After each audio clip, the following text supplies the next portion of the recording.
Good afternoon, colleagues. Imina Trent Taichuno na Legislature in Guam is back from recess. We started a couple of minutes late. I will note that Senator Will is in the session hall outside, and we do have quorum. When we last left, we were on the main motion. So at this time, I will recognize Senator Sabina Perez. I think she had an amendment, and then if no one else wishes to speak, I'll have the author close, and she has a couple of amendments. So, Senator Sabina Perez, I will recognize you at this time. Zuz Masi, Madam Speaker. So, yes, I'd like to proffer an amendment. It's in the folder, and if I can just pull it up really quickly.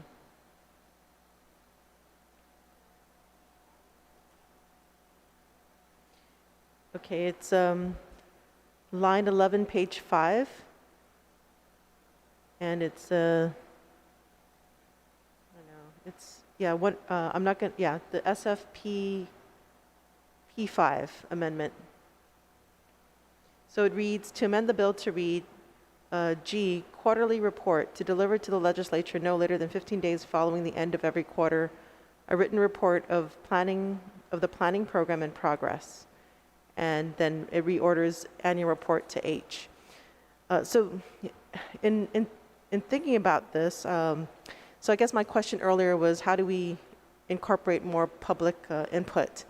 And so in thinking about some of the solutions is perhaps creating one of the thoughts I had was having an info hearing on a quarterly basis to at least present the progress of the plan.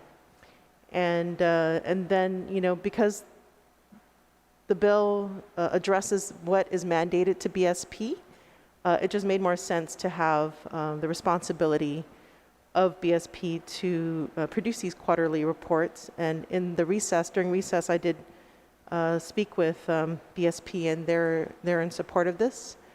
In fact, the words were, it would be for the greater good. And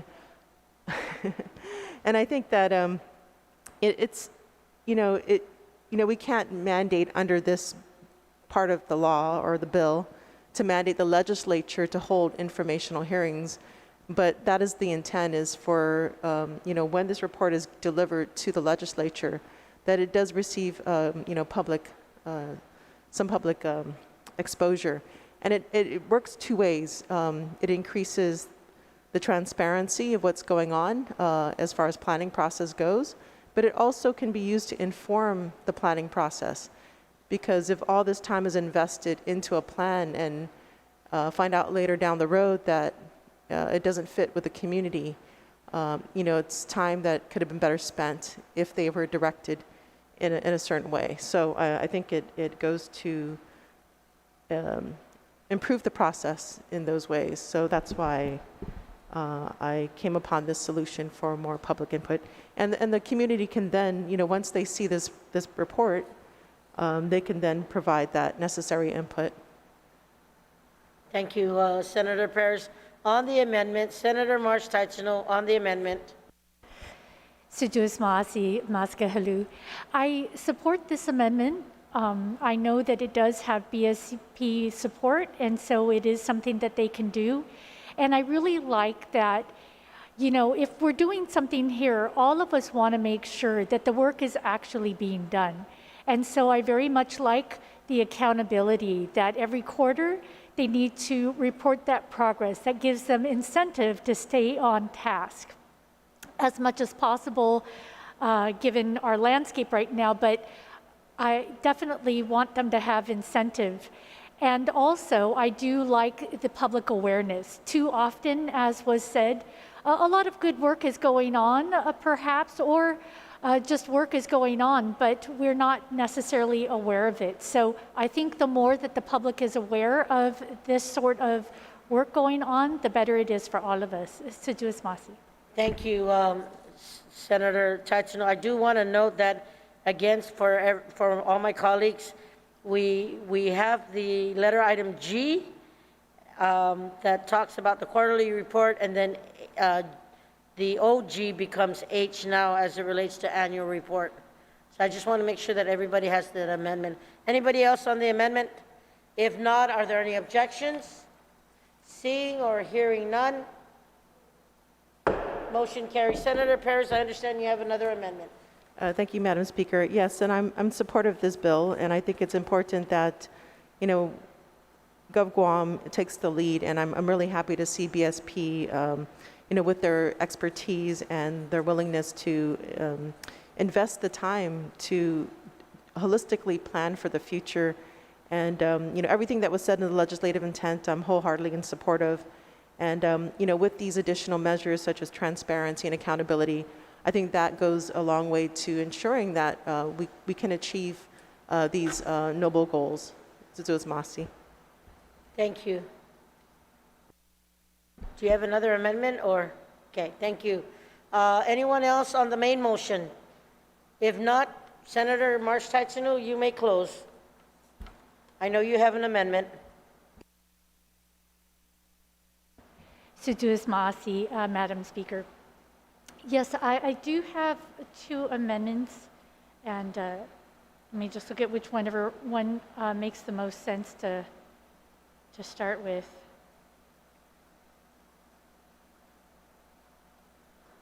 Yes, so for the first one, it's on page 12, and it's to add in a new section. Can you read it, please? Yes, so to add a new section to the bill to read, section, submission of strategic plan. Maghagan Guahan shall submit to Legislature in Guahan a strategic plan for the development and implementation of the Guahan 2050 Sustainability Plan as provided for in Section 2, no later than 60 calendar days from the enactment of this act. So I too spoke with the Bureau of Statistics and Plans, and I spoke with one of their planners, and they said that 60 days is a reasonable amount of time. But again, I want to have incentive to make sure that this work is being done, and even a plan needs a plan to be carried out, and especially a large comprehensive development plan like this. We've mentioned before that yes, it was done in 1979, but it hasn't really been updated since then. And so this demonstrates that the size of it, the task that's being undertaken, it's going to need a plan to make sure that it happens. They mentioned that they're working on elements, and it was only my inquiry that I found out that they're working on a seashore system development plan, a forestry system plan, and so forth. And so if we get this in a strategic plan, we are armed with the information that I was wanting to get from them. So information is a tool. It helps the legislature. It gives us something to understand the work, but also incentivize them and hold them accountable to working along their strategic plan for the good of the community. So I hope that others will see that this is information that will support our accountability work for the government of Guam. Thank you, Senator Taichuno. Anybody else on the amendment? Does everybody follow? It is the one on page 12 to add a new section, and she says instead of the submission of a budget, it's a strategic plan. Anyone else? Are there any objections? No objections. Seeing or hearing none, motion carries. Senator Taichuno, you're still recognized.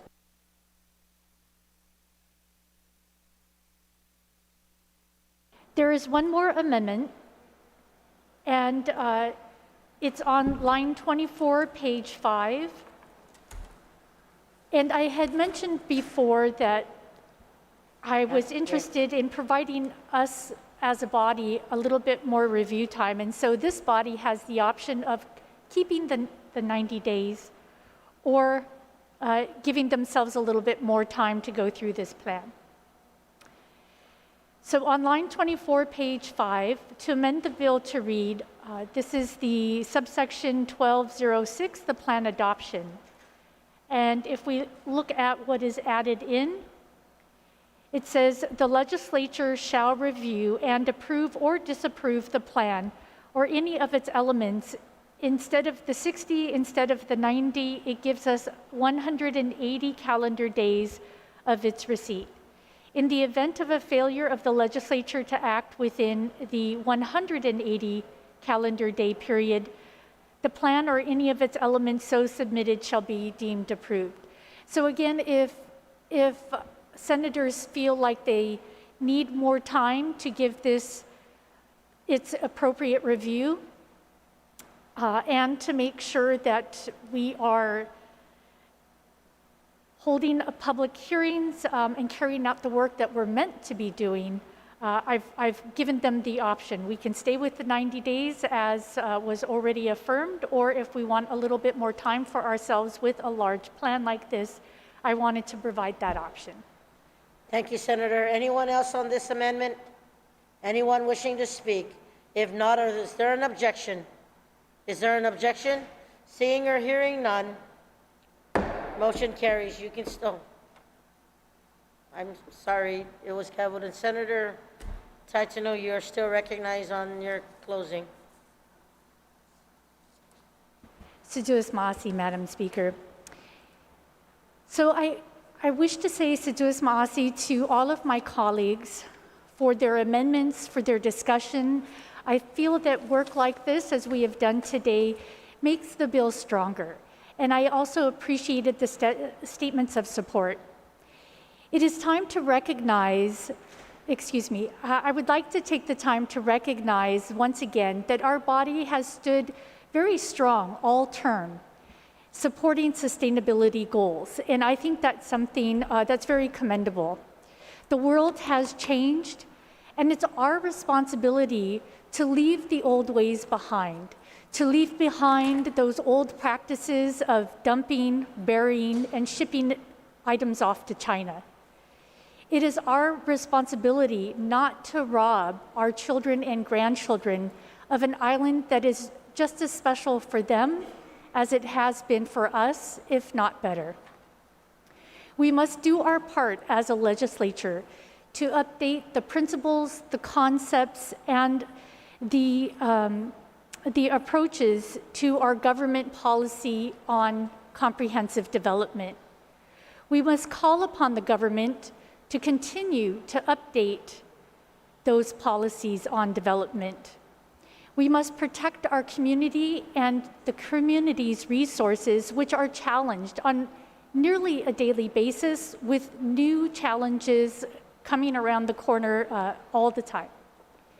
This bill legally expands and strengthens the protection of the community and their resources.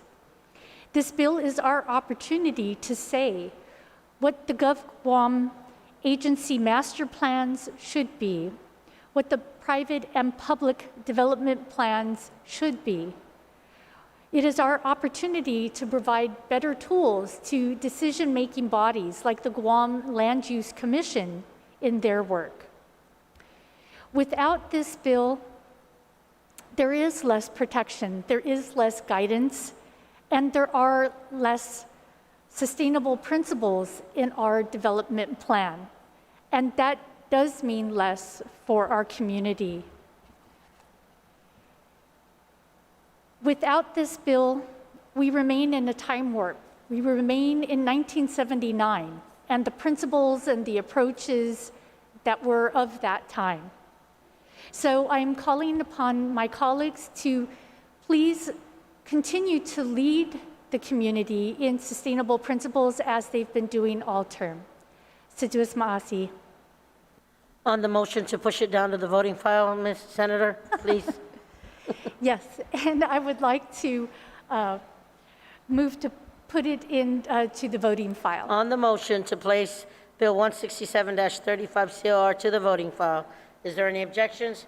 Seeing or hearing none, motion carries.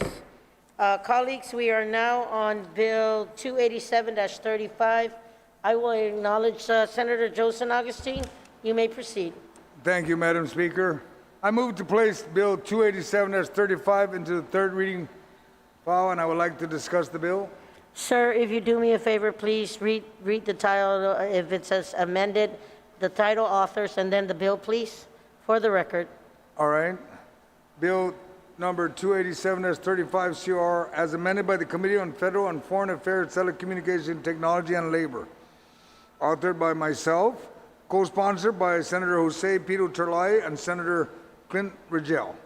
An act to add a new item 1 to section 10102A, a new subsection Q to section 10102, a new section 10108.1, all of Article 1, Chapter 10, Division 1, Title 22, Guam Code Annotated, to amend Section 81.10 of Title 9, Guam Code Annotated, and to amend Sub-Item A of Section 7120B2 of Article 1, Chapter 7, Division 1, Title 22, Guam Code Annotated, relative to expanding the Guam Registered Apprentice Program, known as GRAB, to include pre-apprenticeship, authorizing tax credit for participants of the GRAB, and providing work credit for the GRAB apprentices. Senator San Agustin, you may proceed on the motion. Thank you, Madam Speaker. The Guam Registered Apprenticeship Program, or GRAP, was created in 2006 by Public Law 28-142, recognizing the need for an adequate number of skilled industrial, construction, and technical workers to meet present and future needs arising from military contracts, the private sector, and the government maintenance of the island's infrastructure.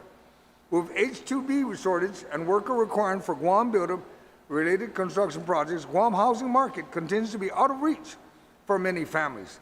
We all know that the cost of building homes in Guam has increased in part due to a labor shortage. For example, in 2017, the median price for a residential home was about $225,000. In the first 10 months of 2019, the median price is at $270,000. That's a 20% increase in median price over a 2-year period. We can only imagine what the cost of building a home is today.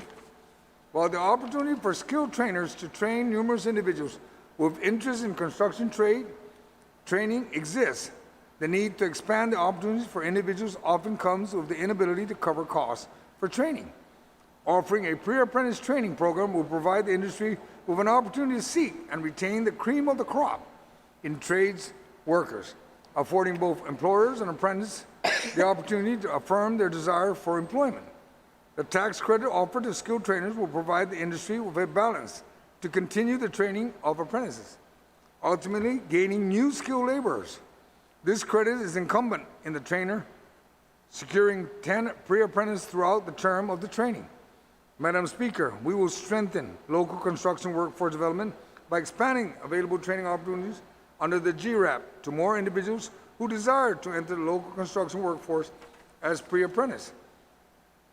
There are a variety of pre-apprentice programs serving a different population, while some programs serve specific populations such as veterans and many youth programs. We look to expand the GRAP to businesses that provide skilled trainers to eligible training provider lists, or ETPL, or to nonprofit organizations working with a registered ETPL on Guam who provide training in carpentry, painting, masonry, electrical, plumbing, HVAC, metalwork, heavy equipment, surveying, or renewable energy technologies to workers who are unemployed and unskilled. Unemployed and unskilled veterans, service-disabled veterans, residential substance abuse treatment program participants, supplemental nutrition assistance program, and eligible participants of the work credit program.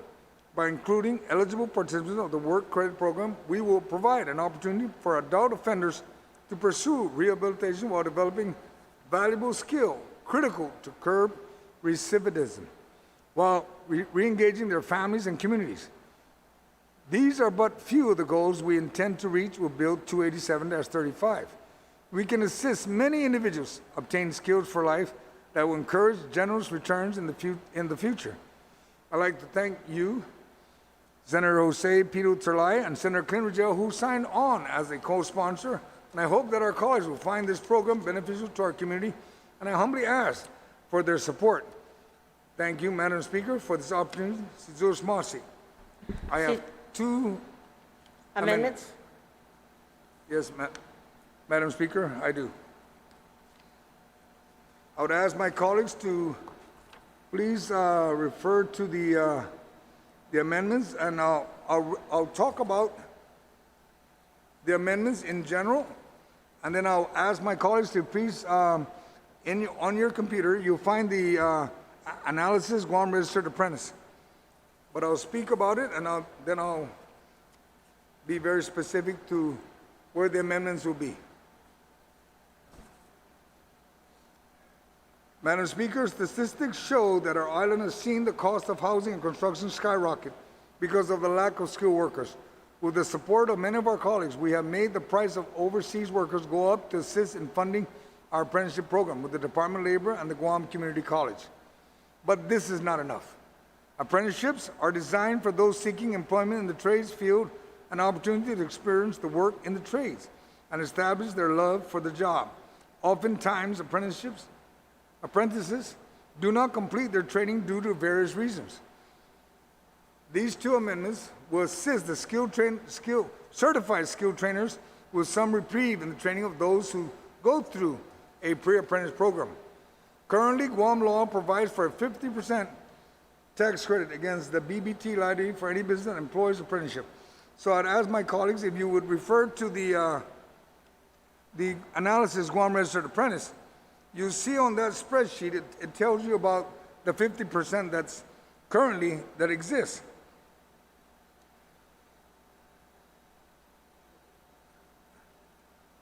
The Guam Registered Apprenticeship Program, or GRAP, okay, this credit covers 50% of direct wages for the apprentice, the direct fringe benefits of medical and dental, instructor costs, training costs, and personal protective equipment costs, paid or incurred by the business, and does not require a number of apprentices to avail of the credit. The amendments I have proffered will provide any business that provides a skilled trainer with the opportunity for only that the individual skilled trainer or journeyman to avail of 100% tax credit on only the cost of his or her wages for the pre-apprentice level. Now, the only guarantee of using this 100% credit will only apply when the skilled trainer has 10 pre-apprentice candidates and they will complete a 6-month training course. Keep in mind, they must have 10 pre-apprentice candidates. If they have less, they don't get the 100% credit. That's what the amendment is. The tax credit is a wash with the pre-apprentice salary and tax paid on that salary.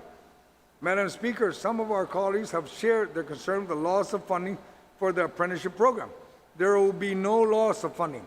The 6 months wages of a journeyman averages about $25,000.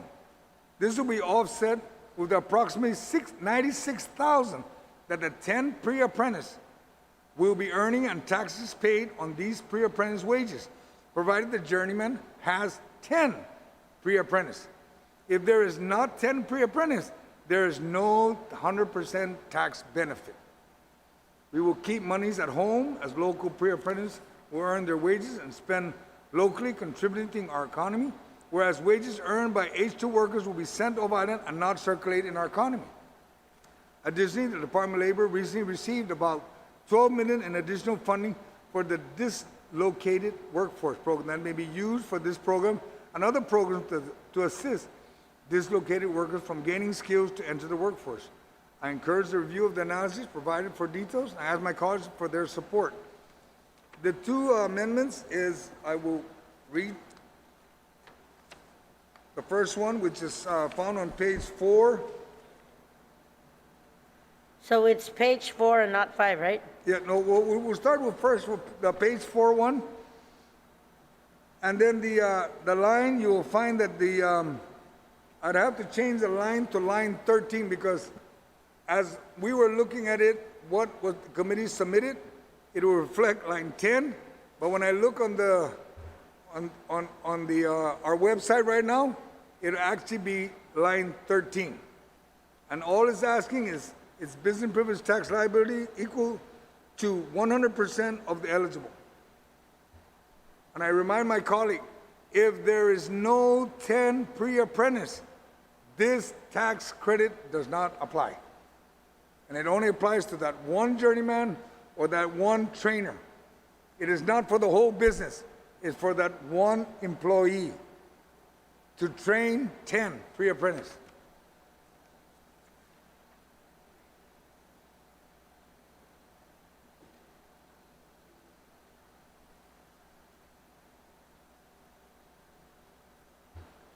Senator, I just want to make sure I'm right. On the amendment, it's page 5? No, the first one, as you look at on your screen, it should say, the first one should say P287 JSSA. It'll say line 10, page 4, when it should have been line 13, page 4. Yeah, so if my colleagues can just make sure they acknowledge that it's page 4, 4, line 13. that's correct. Okay? Does everybody get that? On the amendment, are there any objections? Senator Therese, do you have the Just, floor. if you could just allow me 1 minute. This does not match with my bill. Does it match? So, guys, we are on And page Madam 4, Speaker, it's page 4, line 13. page 4, line Right. 13. The way it was loaded in the system is it will say page 4, line 10. That's the only correction I'd have to make on the amendment. It'll But be it's line page 13. 4, Line line 13. 13. Oh, I think it is line 10. It is then? Yeah. No, it's Are you look, what's your bill? it's line 13. If you look on the computer, I know. Line 10, right? Okay. It's 10 on the printout, but it's line 13 on the computer. So Okay. whichever one, Based on the it's the same thing. paginations of the documents, I'm going to ask my colleagues to please give consideration on the electronic form. As I'm looking at it right now, it's on page 4, line 13.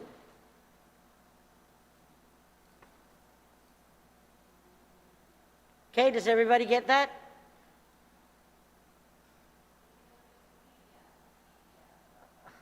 Okay, thank you. So on the amendment, are there any objections? Are there anyone wishing to speak? Senator Therese, I will acknowledge you. Thank you very much, Madam Speaker. And I try very hard to follow along with the analysis by the sponsor, especially for this amendment, because I think the original bill had 100%, and then the substitute or amended bill changed that to 50% based on the testimony that was received at the public hearing. And the amendment now is to go back from 50 to 100%. And this for the current apprenticeship tax credit program, they receive 50%. And so there was some testimony at the time, at the public hearing, that we shouldn't go above the apprenticeship program tax credit for sure, and stick to the same level, which is 50%. And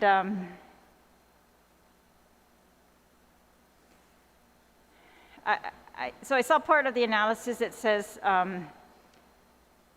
we're only talking about tax credit here on the, it's called the skilled trainer or the journeyman, not on, we're not giving tax credits for the salaries of the pre-apprentices. And I wanted to find out from the sponsor if I'm reading this correctly or if I'm understanding that Thank you. correctly, if he would yield to that question. Thank you, Senator Therese. Senator San Augustine, will you yield, Yes, please? yes, Madam Speaker. If my colleagues would please look at the analysis, you will find that the tax credit is for the apprentice. There is nothing for the pre-apprentice. No credit at all. I'm asking that that we give 100% tax credit for that one employee that he's training 10. And the amount of money that we would say, it's a wash. If it's only $25,000 for 6 months, and you employ somebody, 10 individuals, you're looking at, you won't even feel it. The trickle effect is there. So Keep in mind, there is nothing, there's no tax credit for pre-apprentice. You see on the analysis, it's all on apprenticeship. Apprentices have the tax credit. Pre-apprentice has none. And I'm asking for an amendment for the one journeyman to train 10. And only that part, only that individual gets a tax credit. One individual. It's not everybody. Thank you, Senator San Augustine. Senator Therese, does that suffice? You still have the Yes, floor. thank you very much to the sponsor who yielded. And if I could maybe just ask one more question, why, I know that there was testimony for against 100%. And so we explained, I don't know. Can we just clarify again why we are going to not just be consistent and give 50% and give 100% instead? Is it just, and what is the impact that is expected from this change, I Thank guess? Yeah. Thank you, Senator. Senator Cho, would you like to answer that, yield to that as it relates to the impact and the question, the inquiry? Madam Speaker, I think I explained that already. Thank you. Okay, Senator Therese, All right. you still have the floor.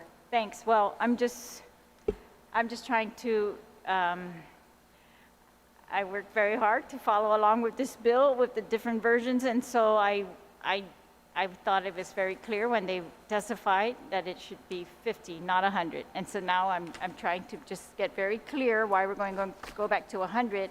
And if that does that change the fiscal note on the bill, or is it going to go back to the original amount? Are you going to ask that as a question to the author? If he would yield, if he would. Yes. If you would like to yield, Senator San Augustine, to that question.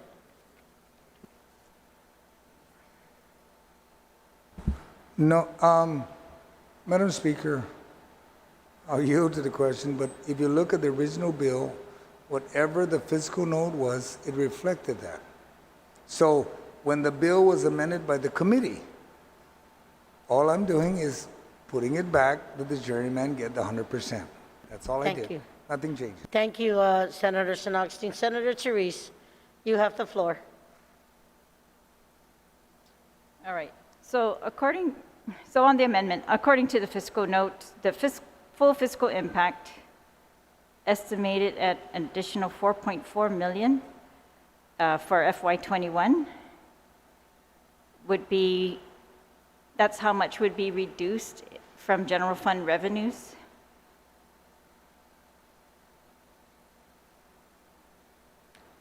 I guess that's my only concern. It's a lot to be reduced from general fund revenues when we've just finished passing the budget for FY21 that would lay out clear use of the 4.4 million, and that we very much need, I think 50% is reasonable, especially because we have dedicated money to the Manpower Development Fund for these trainings, and we have tried to give even more money this fiscal year to the Guam Community College to ensure that this training takes place. Thank you, Madam Speaker. Thank you. So are you registering any opposition to that, Senator Therese? You're not sure. Anybody else on the amendment? Senator Minority Leader, I will recognize you at this time. Sijus Masi, Madam Speaker, for the opportunity to speak on this amendment. Madam Speaker, when the bill first came out, there was a public hearing, and then after the public hearing, there was also a markup meeting with the committee members there, and talking about all avenues when it came to this piece of legislation. Legislation, I think, it's opportune time right now to have, considering it's time that we retrain our community, pull away from the tourist industry now and start to retrain them in other areas, such as construction, such as nursing, education, and all the other areas that don't solely rely on tourism. Now, of course, there's going to be effect into the general fund. Of course there is. But we're looking at a mere $55,000 a year. That's it. For a journeyman. Well, actually, it would be 110. I scratched that because the first 6, no, it is a 55 because that's a full year. And to get a journeyman in this position, it's very difficult to get one because they're so busy out in the field. In fact, most journeymen would be better off making more money out in the field than coming in and training individuals. So we're going to be very hopeful that we get these journeymen to come in and train these individuals. And it was mentioned that there has to be a minimum of 10. Madam Speaker, minimum of 10. We're hoping there's going to be 40 in a class. We're hoping there's 20 in a class. And when that happens, the force multiplier will exceed the amount of money that we're taking from the general fund, which is a simple $55,000 a year.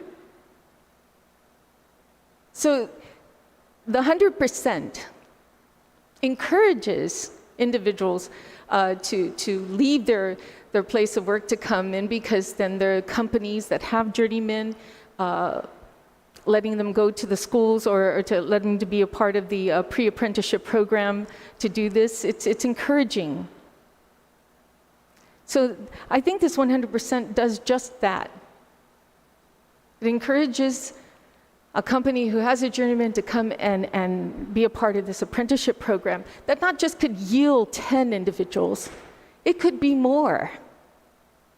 And if you do that, you're looking at like $8.75 per hour for each individual. That's part of the pre-apprenticeship program. You multiply that by 1,040 hours, you come up with 9,100. That's one individual. And you multiply that by 10, because like the good author of this legislation says, must have 10 in order to get any kind of tax credit. So this is a great opportunity. I think it's an incentive to move forward to a successful pre-apprenticeship program, which this island desperately needs at a time that we need to learn to retrain our community. Thank you, Madam Speaker. Si Jules Masi, Minority Leader. Anyone else on the main motion? Or, I'm sorry, on the amendment? Senator Sabina? Yes, thank you, Madam Speaker. I think, in talking to some of the stakeholders during the recess, I guess there was a concern about the fiscal impact. And I think as far as, one of the suggestions, I guess the concern was the fiscal impact, I think, in general. I think that's, and I understand the intent and, perhaps the multiplier effect of bringing in 10 working individuals, and especially at this time, I understand that. I think I just wanted to comment. Thank you. Thank you, Senator Paris. Anyone else on the amendment? Senator Mary Torres, you are recognized, ma'am. Thank you, Madam Speaker. I just want to rise in support of this amendment. I was looking at the committee report again, and I recalled watching the public hearing. And one of the things we have to remember is any time that we set up a program that has incentives for people to buy into it and make it work, there has to be something there that would justify them taking that initiative to train people and become a part of the work development training for Guam, for skilled laborers. And so it's really a difficult concept to understand if you're not involved in it. But my takeaway from listening to the people that testified is that there are certain gaps right now that don't make it work 100%. And one of them was getting the pre-apprenticeship acknowledged. The other one is the tax credits and how the journeymen work into the schedule. What is lucrative, what is not lucrative, what takes away from their businesses, what would help their businesses buy into the program. And so I think that this amendment was one of the recommendations, that if you had this, then you will in fact incentivize enough participants. Because right now we're relying on these types of programs to help our community, to help our government get more skilled workers into the workforce, and to help people get into positions where they can now support themselves and their families. So it's a win-win all the way around. And in terms of what do, we keep saying we want to incentivize. Well, let's truly incentivize, because the more people you get trained, the more in the workforce, the less it will cost for us ultimately in terms of the services that we pay for. You know, a lot of the reason that our costs are so high is because of the shortage in manpower. So if we truly want to have a manpower development program that's lucrative, let's give them this 100% that they so said was necessary, and let the program work. Let's put our money where our mouths are. I'm certainly willing to do that, to invest in Guam and our workforce development. So I support this amendment. Senator Mary Torres. Anyone else on the amendment? If not, Senator, would you like to close or ask for the vote? Are there any objections to this amendment? There's an objection. All those in favor of the Senator Joe San Agustin amendment, please signify by raising your hand.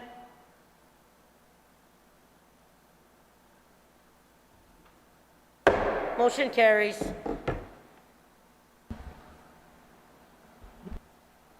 Senator Joe San Agustin. Yes, ma'am. One more amendment. It's on page 5, line 25. Same thing, is it just changes the 50% to 100%. Thank you, Senator. On that amendment, are there anyone wishing to speak? Is there an objection? Seeing or hearing none, motion carries. Senator San Agustin, you still have a little time left. I just ask that my colleagues would support this bill, and I understand that you would like to be added as a co-sponsor, Madam Speaker. I'll have you added. Motion that you be added on as a co-sponsor of this bill, Madam Speaker. And I think even Senator... So who are the names? Can you say the names one more time? Myself and who? We have the following people the following colleagues that would be added would be, other than I already have Senator Jose Pito Terlay, Senator Clinton Rigel. I have you, Madam Speaker, and the Minority Leader, Senator Tello Taitagui, and Senator Amanda Shelton to be added. And I also have Senator Regine Besculi. On that motion, are there any objections? Seeing or hearing none, motion carries. Anybody else? Thank you, Senator San Agustin. Anybody else on the main motion? Okay. Senator Therese, you are recognized.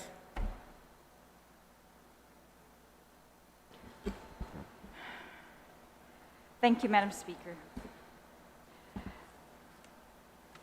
I support the bill, the expansion, to ensure that we are covering pre-apprentices in certain aspects of our current programs, as we are doing for the apprenticeship program. And I believe that the pre-apprenticeship program is actually a successful program with the with the Guam Community College and the Department of Labor. And the way that the Guam Community College has made it work is through the Manpower Development Fund and the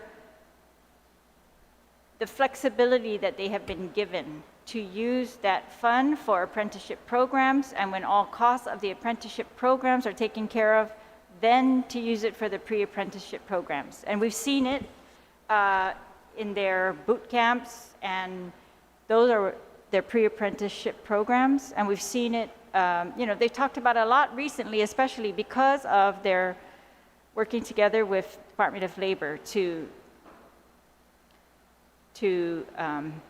make sure that, all efforts to retrain or to fund the retraining of people who are out of work are maximized. So the bill has three parts. One is the tax credit, and we just talked about that. It's going to give tax credit for the hiring of a trainer, and they define that to be, I think, like a journeyman, a skilled trainer, they call it. So a company that employs the skilled trainer is going to get the tax credit. Now, we know that this is not going to apply to the Guam Community College because they're not the applicants for the skilled trainers.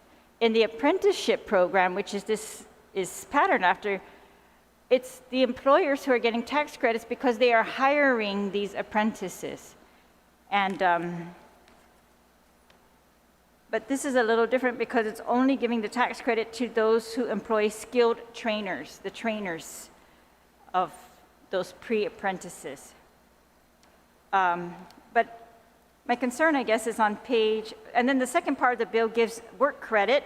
This is those people who are in the Department of Corrections are given work credit in this pre-apprenticeship program when they are,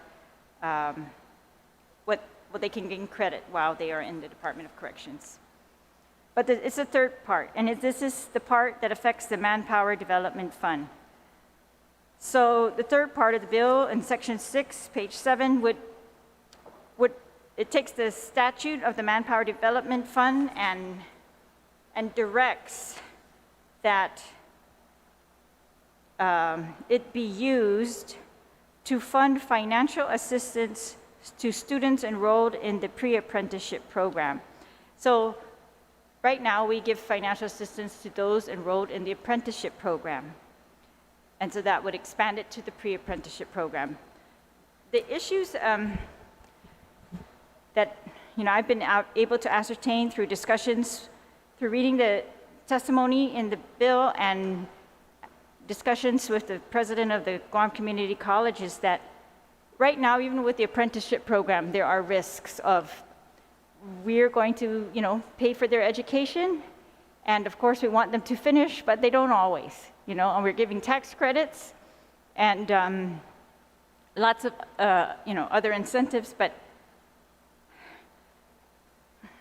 I guess my number one concern is that they've already, this, by the way, is only a provision that affects the Guam Community College in the law, not those other entities that are applying for tax credits or anything like that. This affects the Guam Community College, and it mandates that they use the Manpower Development Fund in this way instead of giving them the flexibility to use it. And I want to point out what we did in just the recent budget that we passed. It's right here someplace. We provided that we took this section in the budget law. We said, in addition to the authority in section 7102, which is 7120, which is the amendment, which is the statute this bill would amend, we authorized the Guam Community College to use the Manpower Development Fund for other purposes as it sees fit. And according to the president, that is exactly how they have been able to do the successful pre-apprenticeship program there. And I guess I would just advocate that we leave her that flexibility and not mandate financial assistance at this time. I think if they see fit at GCC that is a priority, that they would do it. But I think they want to ensure that those they are investing in, have a commitment or are able to make the commitments such as the apprentices are for that financial assistance. Thank you, Madam Speaker. So my amendment was to delete this section. The section's very long, but the real, important part of it, of course, is where the amendment's made on page 8. So I was just going to remove the parts of the bill that refers to the Manpower Development Fund. And if I may add, if you read the testimony on the bill, it's very consistent. Almost all of them testify that we should leave the Manpower Development Fund language as it is and not affect it at this time, and that they would still be able to have a successful pre-apprenticeship program. So Senator Therese, I don't have the amendment online. It oh. wasn't uploaded. So you're wanting to delete? I thought it was. A? You sure? No, I want it, well, A is the only part that has a real, it has the real part of the bill, but if you go to section, the whole section is probably cleaner. Page 7, section 6, because that's the manpower development language that's being amended on page 8. We just Okay. got it according All to the right. clerk. So it's deleting. So can you just restate that so our colleagues? Yes, it's to delete section 6 of the bill, which begins on page 7, and it goes to page 9. And if you look on page 8, that's really the gist of it. It's going to delete this amendment this amendment to the statute that's being made by this bill to mandate, as opposed to allowing them the flexibility to use it as they see fit. This is the Manpower Development Fund at the Guam Community College only. And as I said earlier, this is consistent with the testimony at the public hearing. Thank you. Thank you. Anyone else wanting to speak on this? Anyone else wishing to speak on this amendment? Senator Taichuno, your minority leader, you're recognized. Madam Speaker. I definitely understand the reasoning behind and the protection, giving something, a program that is currently, working very well right now at the Guam Community College and the apprenticeship program, and not having to move any funding away from something that's working. Madam Speaker, I think that this pre-apprenticeship program it starts off by just ensuring that those individuals who really want to be part of the construction industry, it's like a living lab. It determines whether this individual wants to take the next step, and that is into the apprenticeship program. So it's at the beginning. The majority of the funding that are paid to those pre-apprenticeship are done through federal funding, not through the Manpower Development Fund. It's done mostly through federal funding. But in the event that these classes start to build up, and by the way, Madam Speaker, the Manpower Development Fund regarding the apprenticeship program and the pre-apprenticeship program, they go simultaneously at the same time. There are a certain amount of hours or a 6-month period for the pre-apprenticeship program that goes into play. And at the same time, they have the apprenticeship program. So it's kind of difficult because to explain in a sense of the funding source. But I do know that the Guam Community College, and we all know, Dr. Okada has done an excellent job. And I believe that she is going to ensure that this pre-apprenticeship program and the apprenticeship program, nothing would be jeopardized at all. I'm pretty sure. We all know the work that she's done, the great audits that been given out by the OPA. So I think if I could just take a few minutes to kind of, collaborate that issue with the, they're going in side by side, the pre-apprenticeship program and the apprenticeship program actually going together at the same time. If I could just take 1 minute recess, Madam Chair, Speaker. Minority Leader, I'll give you a moment's recess on this one. We are in a moment's recess.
Okay.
Y Mina 35 na legislatura en Guam is back from recess.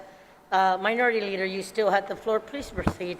Thank you, Madam Speaker, and for the opportunity to speak with my colleagues about this section because, I want to make sure that we are not, taking from one program and providing for another program. And because we know that the apprenticeship program is working very well, and this pre-apprenticeship program is going to be doing even better. They're doing it in the boot camps. They're basically called boot camps, or what they say, living labs. But Madam Speaker, I had the opportunity to also speak with the proffer of the amendment as well with regards to this. And I feel comfortable because in the budget bill under Guam GCC, there's a section there that gives the flexibility for the Manpower Development Fund for other programs. And this is considered another program to be utilized. And we all know that, Dr. Okada is doing just an awesome job at GCC and then pushing forward these programs. But it says here in her testimony that regarding the MDF, funding toward direct students enrollment in the pre-apprenticeship program, we ask that you consider the use of other funding sources, such as the federal financial Pell, DOL program grants, or other financial resources before mandating the use of MDF monies. This will help ensure that apprenticeship programs are adequately funded and sustained in support of the growing need of the skilled construction workers. So it's clear here, and that's why in the second part of this section, it talks about that nothing can be utilized if it goes through the Pell Grant, have the possibility. Let me pull that up, Madam Speaker, for 1 second. The section here says that direct financial assistance to students enrolled in apprenticeship and then incorporating or pre-apprenticeship programs may not qualify for free application of federal student aid, who may not qualify for the free application for federal student aid, such as the Pell Grant.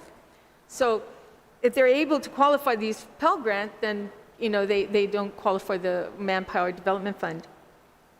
I'm kind of stuck in between on this. I'm comfortable enough to know that the president of GCC has that flexibility that we gave her in the budget bill, the recent budget bill that was passed. However, the Pell Grant section, if these individual students can qualify for this, then they should go after that first. And if this whole section is struck out, then that strikes out that, unless there's a reconsideration of just striking out pre-apprenticeship and just putting Pell Grant in there.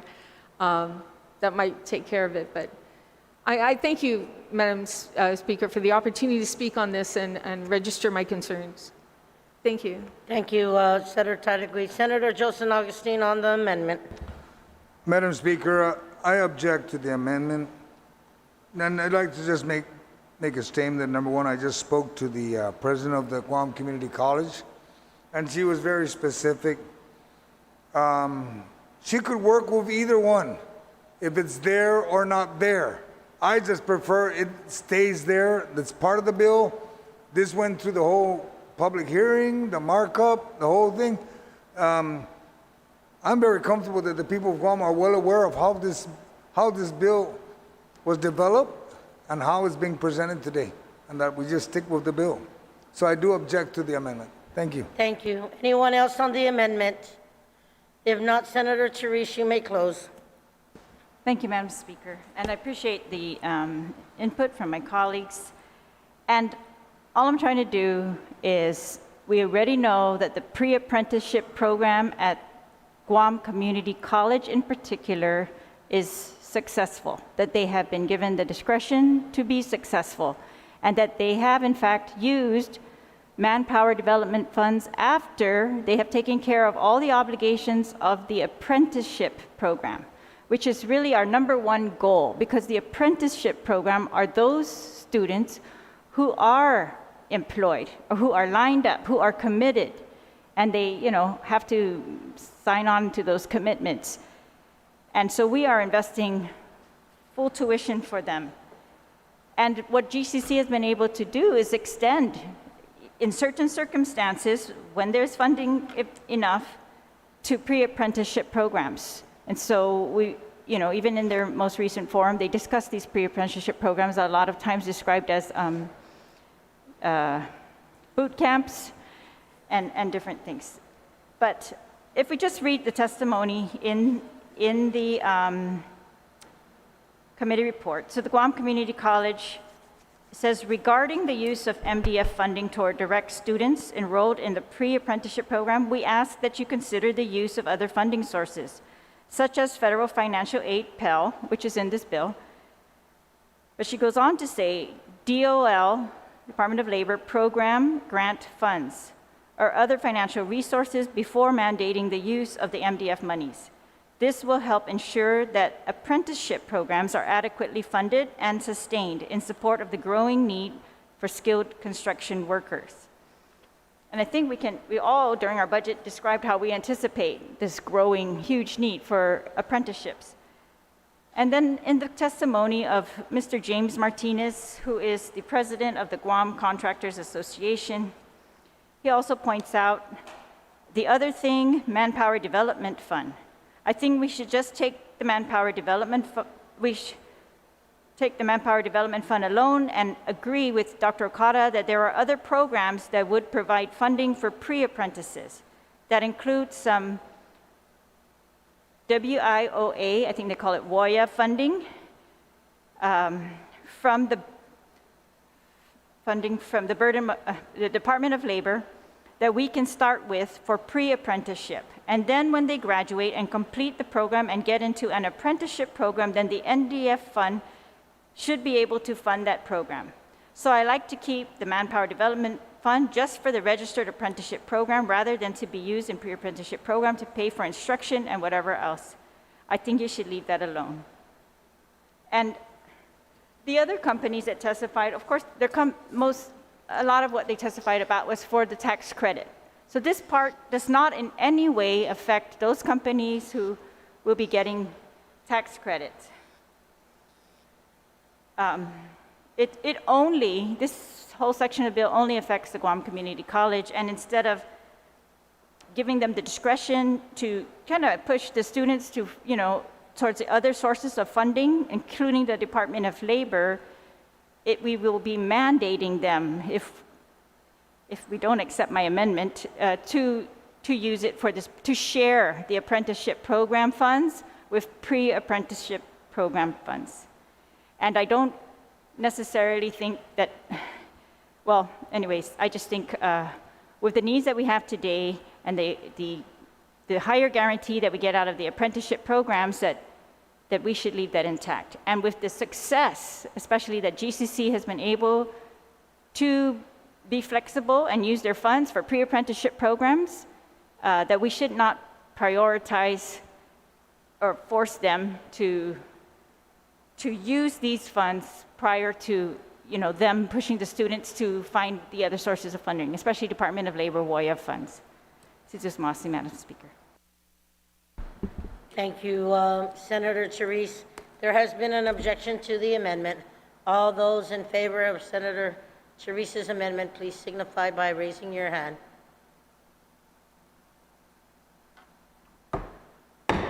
Motion fails. On the main motion, anyone else wishing to speak on the main motion? Senator Clint Rachel, you are recognized on the main motion. Thank you, Madam Speaker. I rise in support of this measure. I think this is a good measure. We talk a lot about developing the skilled labor workforce on island and how we need to develop a skilled labor workforce. And, here we are in the middle of a pandemic and there's lots of jobs that have been lost. But one thing that is still continuing is construction and a lot of the trades. And unfortunately, we haven't built up a skilled labor workforce to be able to take advantage of all the construction and all the trades work that's going on right now. It's something that we should have done a long time ago. We should have prepared our workforce for the increase in construction. So we obviously can't change the past, but what we can do is we can learn from our mistakes and prepare for and make for a better future. So I think that's what this bill does. This creates an incentive for people to train workers, to train the skilled labor workforce. And it begins first with the pre-apprenticeship program. And I think this bill is the type of policy that we need to be able to encourage companies and encourage the private sector to train our local workforce instead of relying on H-2B workers that come in from off-island, who, by the way, most of the money that they make does not stay on island either. That money goes off-island back to their families, wherever they're from. So I rise in full support of this measure. I think it's a good bill. It's a bill that will give incentives to the local companies on Guam, to the companies that work on Guam, to train a local skilled labor workforce. So I'm in full support of the measure. Thank you, Madam Speaker. Just Mossy, Senator Clint. Right. On the main motion, Minority Leader. Sijus Mase, Madam Speaker, and thank you for the opportunity to offer my comments in support of Bill 287-35. I want to thank all the stakeholders that are involved with this proposal for their efforts in strengthening workforce development policies and programs at a critical moment in our island's history. Madam Speaker, the rising cost of homes is directly attributed to the lack of skilled construction workers. And while the federal government has made exceptions with respect to foreign labor authorizations, specifically employees who hired for military-related construction projects, there seems to be few opportunities for hardworking families on Guam to realize the American dream of owning a home. Bill 287, as I understand this legislation, builds upon the success of the Guam Registered Apprenticeship Program, which former Governor Eddie Calvo, as a senator, created in Public Law 28-142. Madam Speaker, it was just about a year ago when the 35th Guam Legislature and Adelup recognized the value of supporting workforce training programs through approving Bill 155 as Public Law 35-39, which extends tax credit authorization for GRAP for an additional 5 years. Adding much-needed workers to the construction industry through new pre-apprenticeship programs going forward is especially welcoming at a time when more than 30,000 Guamanians have been displaced from work due to COVID-19. Madam Speaker, Bill 287, the difficult but critical works towards strengthening workforce development on Guam will continue. Again, I'd like to wish to thank the bill stakeholders for working together to build up local capacity in new occupations beyond our tourism industry. Sijus Masi. Buen provecho, Senador Chairagui. On the main motion, anyone else wishing to speak? If not, Senator Regine Bisco-Lee, I will acknowledge you at this time. Sijus Masi, Madam Speaker. Madam Speaker, I rise in support of Bill 287-35, a measure that benefited from the first markup hearing of the 35th Guam Legislature. And Madam Speaker, because we took this extra step on this measure, the committee was able to incorporate requested amendments from the stakeholders that have made this program a success, namely the Guam Community College, the Guam Department of Labor, the GCA Trades Academy. Through this markup, Madam Speaker, we collaborated with our community members from both sides of the aisle and committee members, from both sides of the aisle and secured buy-in from our colleagues to help this measure ultimately be enacted into law. And I thank our committee members for their participation in this process. Changes made during this committee meeting included corrections to definitions, the broadening of eligible apprenticeable occupations, and ensuring that fixed GovGuam assets remain under the government and the alignment of the pre-apprenticeship program at the Guam Community College. And I thank the author of this bill, my good friend from GIGO, for proposing to expand this win-win-win partnership. More of our people will receive more meaningful job training. More businesses will be able to invest in promising workers. More employment taxes will be paid to our government as a result of this measure. And as mentioned by Mr. Nate Timinglow of Docomo Pacific, one of the many companies that has taken advantage of the Guam Registered Apprenticeship Program, this means our workers win, our local businesses win, and GovGuam wins. We should be moving policies forward like this. Madam Speaker, we are living in a time when many in our community need a change of career. And we've seen during this pandemic, one industry that seems to be immune from our current economic downturn, as mentioned by a previous speaker, is construction.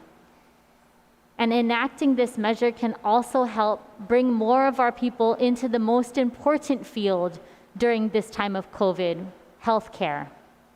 And I'm hopeful that the attention paid to this legislation and this program will result in more members of our community considering pursuing a career in healthcare, because there is a clear pathway here from an associate's degree out of GCC to becoming a registered nurse out of our University of Guam.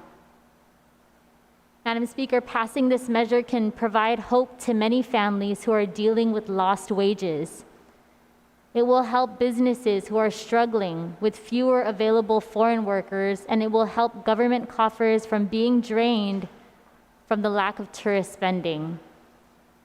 And Madam Speaker, I ask all my colleagues to support expanding this program that has proven to work for all sides of workforce development, to approve the hard work resulting from our term's first markup hearing, and to show our people that we are doing everything that we can to rebound this economy. Siduos Masi, Madam Speaker.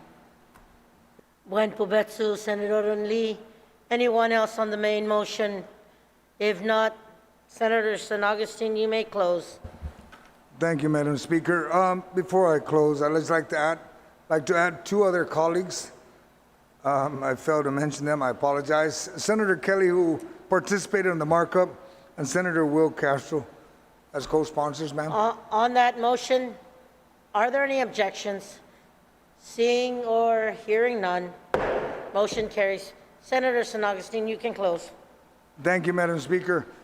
Very short and simple closure. I'd like to thank my co-sponsors on the bill, and I hope that my other fellow colleagues who find this program beneficial to our community, I humbly ask for their support. And I'd like to ask, Madam Speaker, if we can move this bill down to the voting file. On that motion to move Bill 287-35 COR into the voting file, hearing or seeing no objections, motion carries. We will now go to Bill 306-35 COR. I will go ahead. If Senator Clint, are you ready on this bill? Yes, Madam Speaker. Thank you. You may proceed. Thank you, Madam Speaker. I move that we place Bill number 306-35 COR into the third reading file and discuss it. Please proceed. Consigue muna, por favor. And I'll go ahead and read the title of the bill. Please. It's an act to amend Section 63118, 63121, and 63122 of Article 1, Chapter 63, and add a new Section 62104.3I of Article 1, Chapter 62, all of Title 5, Guam Code Annotated, and to amend Section 11320 and 11321 of Chapter 11, Title 9, Guam Administrative Rules and Regulations relative to lifting restrictions, preventing the control of the feral pig population, and restricting the release of feral pigs, release of pigs. Senator Clint, if I may, if you can just read the number of the bill and do the amended portion, and the sponsor, please, for the record.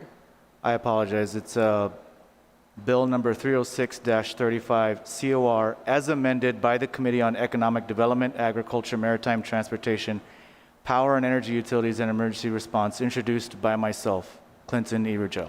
Yeah. Please proceed, Siduos Masi.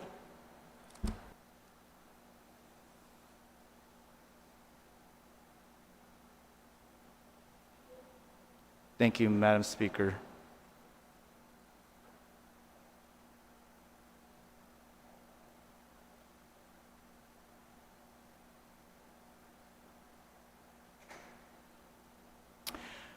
All right. Thank you, Madam Speaker. So Bill 30635 really came about after speaking with some local hunters who were interested in helping reduce the pig population, and also with speaking a lot with the Department of Agriculture as well. So it was actually the Department of Agriculture who first brought to my attention that currently, believe it or not, surprisingly, pigs are a protected species on Guam, which sounds very weird because pigs are not a native species of animal to Guam. They're actually an invasive species. And so, I found that kind of interesting that they're actually a protected species, and the reason why is just because the way the code is written and everything, the way it was written, it, in essence, enabled them to be a protected species by omission. Basically, they weren't listed as an unprotected species. So what this bill does is it just corrects that. I don't think anyone intended for them to be protected. I don't think that was anyone's intent. I just think it sort of happened that way. And they're definitely causing a lot of problems on the island right now. The feral pig population has exploded. You can talk to anyone at the Department of Agriculture, the U.S. Department of Agriculture, and speaking with different farmers and different people over the years, what I've managed to gather was that at one point, one reason why they think the feral pig population has exploded is because at one point a lot of farmers were raising pigs in the hopes that a slaughterhouse would have been opened on Guam.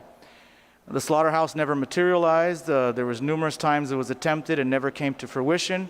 So a lot of people who were raising pigs in hope of a slaughterhouse materializing so that they could make money selling pig meat no longer had that available anymore. So they just had too many pigs and nowhere to sell them. So a lot of farmers started letting pigs go. And then those pigs went out into the wild, and that's where they became feral pigs and also started breeding with some of the wild pigs that were already in the wild. So the local pig population has exploded. Farmers complain and say that they routinely tear up their crops, eat their crops. They also increase erosion in the jungles as they uproot crops and dig around and root around and create mud holes, and they increase erosion. They also eat native plants. And they've been getting closer and closer to sort of the residential communities on Guam. I hear it all over the place now. There are residents who are having problems with pigs just walking up to their front door. Not too long ago, there was an article about a man in Taichuno, which is, sort of like, if you're like me and you live down south, we consider Taichuno as like the city. So, it's like having a pig in the city, for us country folk. It's like having a pig in the city. It's pretty interesting. I was surprised, actually, that a man in the middle of Taichuno got bit by a pig. So we're seeing the pigs begin to encroach more and more into where people are at, into residences, into neighborhoods, and even into the city of Taichuno. And this bill came about because after talking to some hunters, they said that they would like to do more depredation. And currently the way the law is written, they're a protected species, so you have to get a special permit from Department of Agriculture for the depredation, and there's a special charge for it, and a bunch of other issues that make it difficult even for the Department of Agriculture to even grant the special permit. So basically what this bill does is it removes the requirement for these special permits by classifying feral pigs as an unprotected species alongside other invasive species. It also completely removes the license requirements and fees for hunting feral pigs. These protected species laws were made to ensure the survival of native animals and birds and not wild pigs that damage crops. So with this bill, I hope to be able to empower the community to be able to address this. It's both a public safety issue and an environmental issue. Remember, feral pigs are not native to Guam, and their population is out of control right now to the point where the U.S. Department of Agriculture is involved in pig trapping, and routinely on the military bases they do pig culling and pig depredation on base as well. So it's a huge problem. So for me, this bill is a very simple fix, and it's one that can help encourage and facilitate our local community to start helping to reduce the feral pig population on Guam. Thank you, Madam Speaker. You're very welcome, Senator Rigel. On the main motion, anyone wishing to speak? Oh, Senator Mary Torres, I will recognize you.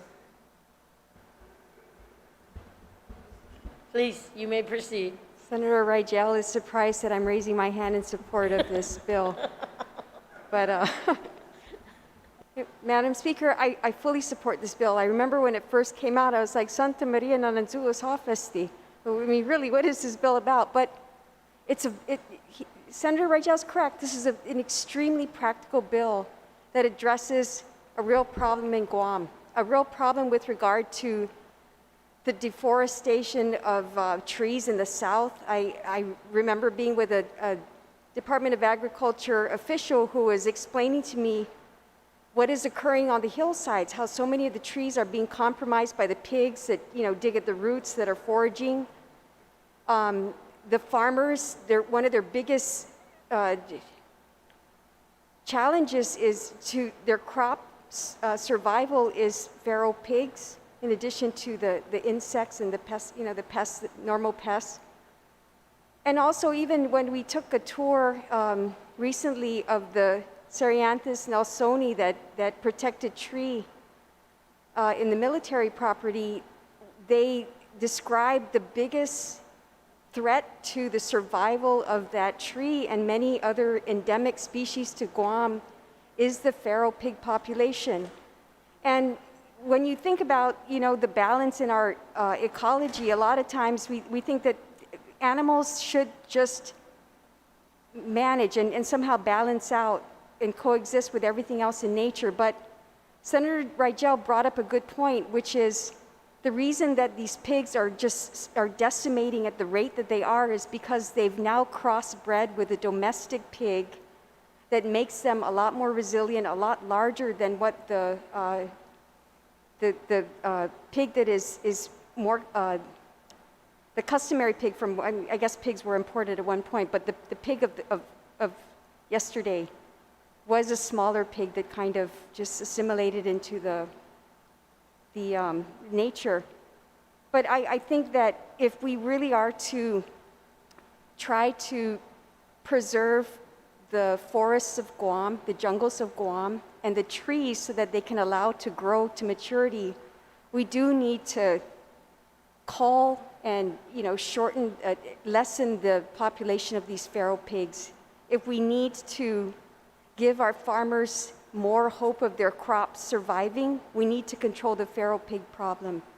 And so I rise in support of this. I think that the Department of Agriculture will use all reasonable measures to ensure that the people that are permitted to cull these feral pigs, will be in compliant with the rules and regulations. And I also just want to bring up the point too, there was a little bit of a humor interjected into pigs into the cities areas, but it is becoming a problem in many of our neighborhoods where pigs are passerbys in our backyards more often than not, and they are quite large and they're quite aggressive and dangerous to our children and our animals. So, I agree that we have to do something, and the fix in this bill is a practical fix, and so I would support it, and I hope we can just understand that it has many good results from changing the statute the way that Senator Rigel proposes. So I just want to thank him for taking this on. It's not the wrong time to do it; it's the right time to do it because it's an existing problem right now with our safety, our trees survival, our jungle survival, and also our agricultural survival. So with that, I support Bill 306. Thank you. Thank you, Senator Torres. Anyone else on the main motion? Senator Joseph Augustine, I'll recognize you. Thank you, Madam Speaker. And, I do rise in support of this bill of Senator Rigel. For probably most of our colleagues here, they don't see large pigs running around in their area. But up in Jigo, we see it a lot. And many of us up in Jigo would tease that, don't forget, get a tag before you catch it. With this bill, we don't need a tag. We have pigs running around in my area, in Jigo, that are at least over 100 pounds, maybe 200 pounds. They're big pigs. A couple of times I almost ran them over with my truck, and the thing I worry about is not killing the pig, it's damaging my truck. And we have a lot of kids up in our area, and with this bill, them not being protected no more, I'm gonna bet that most of my neighbors are gonna have their cages let loose now and not worry about it, catch the pigs, and probably have a sale up there in Jigo. You want a pig? Come and get them. But there are a lot of pigs in Jigo, and Jigo used to do that when they had their festival, the fiesta. They have the pig contest, and this is going to be great. The Department of Agriculture won't have to worry about selling tags. The bases now can open the gate and says, "You want to get a pig? Come on in." They're not protected no more. Thank you, Senator Rigel, for your bill.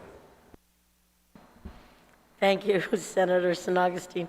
Anyone else on the main motion? If not, I want to thank Senator Rigel for the efforts as the Oversight Chair in Agriculture for working this legislation in. You may close now, Senator Rigel. Thank you, Madam Speaker, and thank you for the opportunity. I'd just like to, again, ask all of my colleagues to support the measure. I think it's a simple, common sense fix. It'll make it easier for people to be able to catch pigs that are damaging and destroying the property.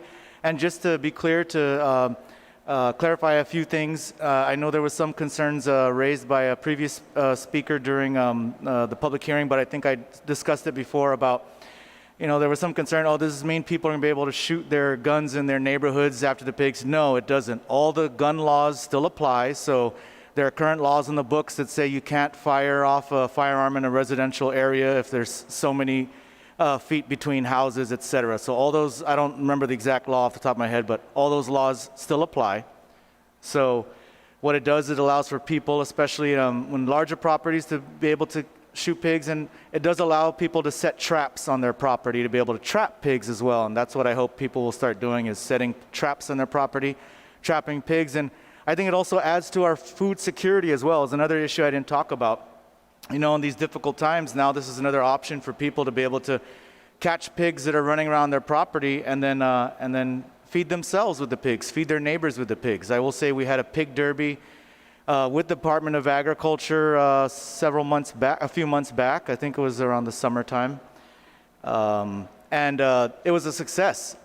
They shot over 70 pigs, caught over 70 pigs, and we gave them all away to families. And I had many thankful families who came up to me and thanked me for being able to share the pigs with them, and they were able to share the pig meat with their families. So a lot of families had parties that weekend, and they had a roast pig or whatever other type of method they used to cook it. So with that, I'd like to thank everyone for the opportunity and ask everyone to support my measure. Thank you, Madam Speaker.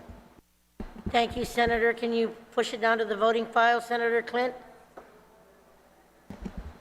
I apologize, Madam Speaker, and I'd also like to make a motion to send the measure to the voting file. On that motion, are there any objections?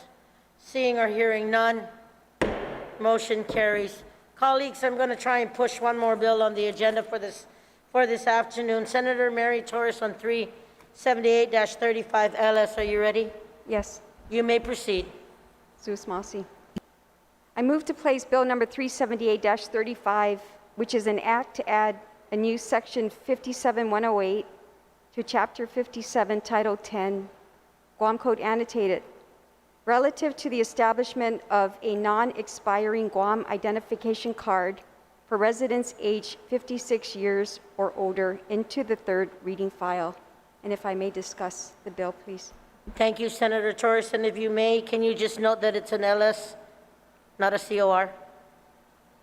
Yes, Madam Speaker, 378-35 LS. Senator Torres, please proceed. Bill 378 would provide Guam's Manamco a lifetime ID card, which would spare them another trip to the Department of Motor Vehicles. Right now, the Department of Revenue and Taxation requires that ID cards be renewed every 8 years. And while we recognize that valid ID is necessary to access basic services and benefits, the renewal process may be burdensome for our older residents due to health issues or lack of mobility or transportation, but mostly difficulty locating their primary documents.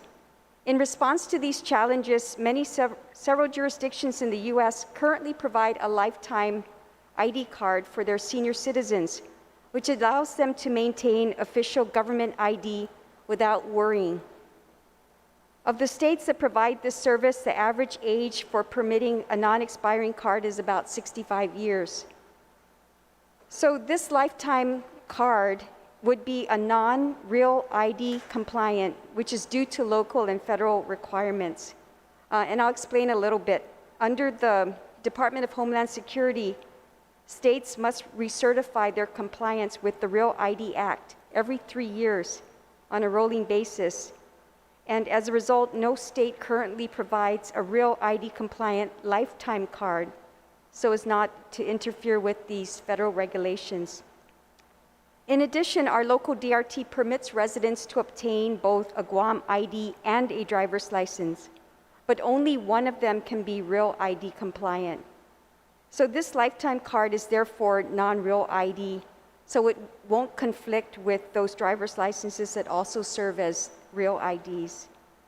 As noted in the committee report, the Bureau of Budget and Management Research did issue a fiscal note for this measure. They approximated, based on the 2017 data from the Guam Statistical Yearbook, that there are about 17,800 residents aged 65 years or older on Guam. But we don't expect that there would necessarily be a fiscal impact to the fund, to the Better Public Service Fund if this bill were to become law. One of the things you have to assume is that not everybody over 65 currently has a Guam ID card. And you have to assume that that not everyone has, and that those that have, not 100% are going to change it over to this form of an ID. In addition, many people 65 and older still have driver's licenses, and that they would most likely maintain their driver's licenses and pay a fee for that license. So we don't expect that, worst case scenario, the effect on the Better Public Service Fund could be about $150,000, but that's assuming 100% of the people over 65 will elect to get this ID, which is not going to be the case. I just want to add that like the previous bill that we discussed, this is a common sense measure. And it is one that benefits older residents who just need a basic ID card to carry out their everyday tasks. And I believe that, now more than ever, it's important to think of our Manamco and any way that we can to make their daily existence and their ability to conduct business on a daily basis as easy as possible. So I ask everybody for their consideration and support of this bill. Thank you. Thank you, Senator Torres. On the main motion, Senator Joseph Augustine, you are recognized. Thank you, Madam Speaker. To my colleagues, there are a few of us, or there is one of us in our group of 15 that's eligible for this, and another one that's not that far away from it also. But one of the things I think, my colleagues, we need to remind ourselves is that not everybody's a retired military that has an ID card that's good for life. And many of our residents on Guam, such as my mother, for example, she used to have that Guam ID card that doesn't expire, and then they changed it. It had an expiration. She's like, it's like, where am I going to go? All I wanted to do was go to the bank and get my money out of my savings account, and she couldn't do it. So we had to take her to Revenue and Tax and get a Guam ID. This fixes that for many Many of our residents on Guam, and many would appreciate it because they normally only use this to cash a check or to draw money out of their account. And if they need it for anything else, at least it's a form of identification. And that I truly support this bill, and I thank you, Senator Torres, for this bill. Thank you. Thank you, Madam Speaker. You're very welcome, Senator San Augustine. Senator Marsh Taichuno, you are recognized on the motion. Sejus Maasi, Maska Hulu. I rise in support of this bill as well. I attended the public hearing, and it was a very good hearing where we got to discuss and debate the positives of this measure. And as I pointed out then, it's still true that many of us here and many across the island are helping take care of our parents and others in our family or friends that are manumko. And we know that being manumko with all of the requirements from insurance and doctors, paperwork and Medicaid and other situations like that that come up, it's really almost a full-time job to be manumko and keep track of all of that. So any way that we can find to ease some of the burden of this paperwork and this running around and kind of busy work in some senses, then it's something that should be fully supported to provide them a little bit of support from our end. So I appreciate the thoughtfulness of this bill very much, and am happy to support it and its intent to ease some of that burden of paperwork for our manumko. Senator Marsh Taichuno, anyone else? Minority Leader, I'll recognize you at this time, and then Senator Clint. Sejus Maasi, Madam Speaker, and thank you for the opportunity to share some brief remarks in support of Bill 378. Similar to the Better Public Service Policy that was inputted into place through Public Law 30-171, which I authored in the 30th Guam Legislature for our manumkos and individuals with disabilities, Bill 378 recognizes the importance of improving services for our elderly and those mobility and disabilities. You know, Madam Speaker, the public hearing on this bill was held on my father's birthday. He turned 91 that day, and I'm sure he and many Guamanians blessed with such a long and blessed life appreciated this gesture of support from the 35th Guam Legislature. Now I just have to try and figure out how I can get it so he doesn't lose that ID now. Bill 378 is a good policy that seeks to help our manumko and some of them who may have had expired driver's license or Guam ID face challenges when opening, closing, or simply inquiring about their bank accounts, or even dealing with their finances, taxes, medical records, Social Security or retirement investments, and so much more.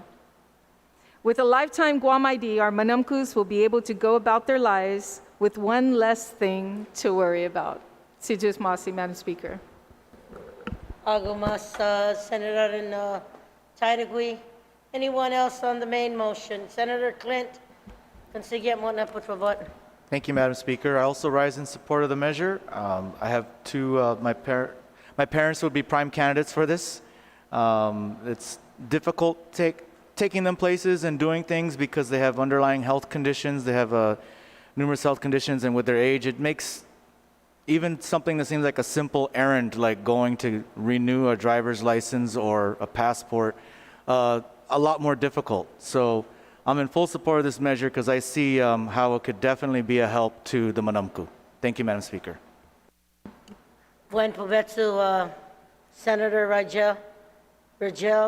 Anyone else on the main motion? Legislative Secretary Shelton, you are recognized. Thank you very much, Madam Speaker, and I'd like to thank the author of the bill for offering this legislation to better serve our manumku. And as I shared in the public hearing, we were getting some calls, the Committee on the Advancement of Senior Citizens from manumku who are very excited to know when this, or what the public law number was or when the bill would pass. And so I'm glad to see today that our colleagues are all very much in support of this bill, and that we can give our Manamco an early Christmas present. And I think that this is one of the things that many of us talk about, better serving our Manamco and ensuring that they have access to the services and the things they need to make life a little easier. And so this is one of those things that it's very, very thoughtful of the author to make life a little easier, to keep our Manamco a little bit safer. Siduos Masi. Buen Pobetsu, Legislative Secretary Shelton. Anyone else on the main motion? If not, Senator Torres, por favor, consigue muna. Madam Speaker, malagos de manabe na saunaw si Piru Talahi and si Joe S.A. I Manamco, Kantoro Nagahu, Winigi, Marpeni Nalai. So I'd like to add them as co-sponsors. On that motion, without any objections, motion carries. Jesus Masi, Senator Torres. On the motion to place on third reading, voting file, por favor. Madam Consigue Speaker, muna. I move to place this on the third reading file for the vote. On that motion to place Bill number 378-35LS onto the third reading voting file, are there any objections? Seeing or hearing none, motion carries. It is about 4:20 right now, colleagues. We have one more bill on the agenda. Senator Taichuno, are you ready? On the motion, Bill 215-35 COR. Minority Leader, you're recognized.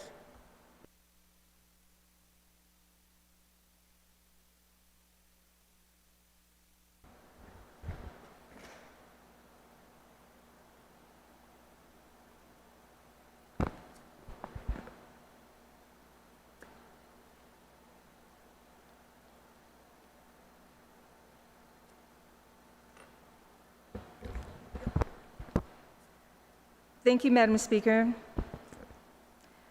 I move to place Bill 215-35, which is an act to amend 6301B of Article 3, Chapter 6, Division 1, Title 5, Guam Code Annotated, relative to the maximum limits of government liability. And I did say the LS, Bill 2153-LS, as amended by the Committee on General Government Operation Appropriations in Housing, and read to the third reading file for the opportunity to speak on this measure. Thank you, Minority Leader, but I just want to note for the correction, is it an LS or a COR? I have a COR on my agenda. I wanted to make sure. If the clerks can verify with me, please.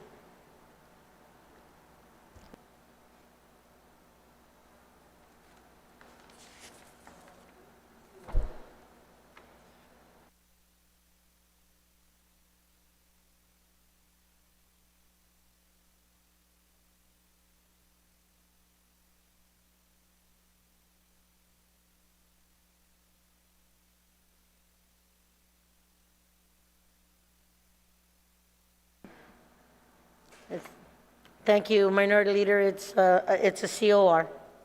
Thank you. You may proceed. Thank you, Madam Speaker, for that correction on COR and for the opportunity to speak on this measure. Madam Speaker, mirroring a conservative approach as we used by the Guam Legislature when this branch last adjusted liability limits through Public Law 17-29, Bill 215 increases the limits on claims against the government of Guam from $100,000 to $200,000 for wrongful death, and from $300,000 to $500,000 for any other tort action. The current limits haven't been adjusted in the last 40 years. Despite the rising cost of legal and medical services and the financial burden affected individuals and their families are left to deal with from unemployment or long periods of time away from work because of negligence on the part of the government. Madam Speaker, That's 40 years of liability caps that haven't been changed, while limits across the nation are well above those authorized in local laws, including Georgia. 500,000 per person, 700,000 per occurrence, and 50,000 per property damage. Indiana, 300,000 to a single claimant, or 500,000 or 700,000 for a single occurrence liability not exceeding 5 million. Kansas, 500,000 for claims arising out of a single occurrence or accident. Louisiana, non-economic damages caps of 500,000 per person for personal injury or wrongful death. West Virginia, no limit on economic damages. Non-economic damages limited to 500,000 per occurrence. For the benefit of my colleagues and the listening public, the type of claims that are filed against the government of Guam may include auto accidents, personal injury, student injury, property damage, negligence, wrongful death, and malpractice. All claims under this act must be filed within 18 months from the date of the claim arose. Claims that are made against line agencies and are approved are funded by the Government of Guam Claims Fund. And claims made against autonomous agencies are funded by the respective agencies. According to the Office of the Attorney General, it is typically taken up to 6 months for that office and relevant agencies to respond to claims filed against the government. For calendar year 2019, a total of 12 tort claims were paid. 9 were disputed and no claims were denied or unpaid because the time to respond to the claims expired. For this period, the lowest claim filed against government agencies and was paid out, the amounted to $841.90, with the highest claim filed at an amount of $8,011.83, which eventually increased to $8,122.83 as the final reward. With respect to financial impact claims have on the government of Guam based on information provided by BBMR between 2015 and 2019, only 73,586, or 34.6% of the 212,500 budget appropriation was spent in 2015. All of the 200,000 was spent in 2016, was 164,709, or 65.88% of the 250,000 budget appropriation was spent. $216,068, or 86.43% of the 250,000 budgeted appropriation was used. And in 2019, 104,514, or 41.8% of the 200,000 appropriated was spent. While there are valid questions concerning whether the government of Guam can afford higher awards, please note that only 65% of the budget appropriation for the government claims was used for payouts in the last 5 years. Moreover, it is important to understand that Guam law allows that in the event funds are insufficient to fully pay a claim, the claim shall be paid pro rate until the total claim is paid in full. Madam Speaker, I wish to thank those who participated in the public hearing on Bill 215, where the measure received unanimous support from local attorneys and residents, including a community advocate who continues to push for change to Guam's medical negligence law. With that, Madam Speaker, I wish to offer in summary, Madam Speaker, I want to thank all those who participated in ensuring that this 40 years has now been awakened to adjust to today's time and is greatly, greatly, greatly needed at this moment. So thank you, Madam Speaker, and I ask my colleagues to support, and looking forward to any discussions they have or any concerns and questions. Thank you. Situas Masi, Senator Tadic. Senator Joseph Augustine, on the motion, you are recognized. Thank you, Madam Speaker. I stand to register my support for Bill 215. And during the hearing, I did ask the author if I could be added on as a co-sponsor. And hopefully, by the time the bill goes down to vote, I'll be added on. Do you want to make that motion right now, sir? If I could, please. On that motion, are there any objections? There's no objection, Madam Speaker, but I would like to add, there are other people who would like to be on this as co-sponsors. So if you would like, I could do it at closing and incorporate the good senator as well as the other senators who are put, if I may. Senator San Augustine, is that okay with you? Yes. So please proceed. Thank you, Minority Leader. Thank you, Madam Speaker. We have seen over many years how our government has made payment to a multitude of claims due to wrongful death or other terrible actions that have affected the lives of many people. Today, we can be consistent with our predecessor by ensuring the limits of government liability are adjusted to meet the times. Maybe not quite the amount that we would prefer, but at least we're starting to make the changes. And we can move towards the transparency of our government of how we support our families. This will ensure our people who have been victims of tragic incidents are not hanging with the responsibility of taking care of what is left after an incident. This is a small but positive step to addressing the ever-growing concerns of negligence in the care and treatment of our people. And we must hold individuals accountable for these mistreatments. We owe it to our people to bring justice to their doors and hearts in hopes that it will ease the trauma of their experience. We must take this bill and let it speak for many people who were hurt and in many cases not able to see justice come to fruition. I pray that we begin to truly support those who are harmed. And I hope that we will all vote yes to pass this bill and say we stand with you. Situas Masi, Madam Speaker. Thank you. Buen provecho, Senator San Augustine. On the motion, anyone else on the main motion? Senator Jim Moylan and then Senator Therese. Senator Jim, you're recognized. Thank you, Madam Speaker. Usually the first thing that a family would experience is grief, especially when the death is from a preventable action which another party was negligent of. And grieving can be even more difficult when faced with financial hardships. And in this case particular, the medical bills that are probably just compounded and the family worrying about that. And another situation could be the loss of the future income of the deceased. So, Madam Speaker, I feel this is a strong bill, and I do want to support this bill. And I thank the author for the measure. Thank you, Madam Speaker.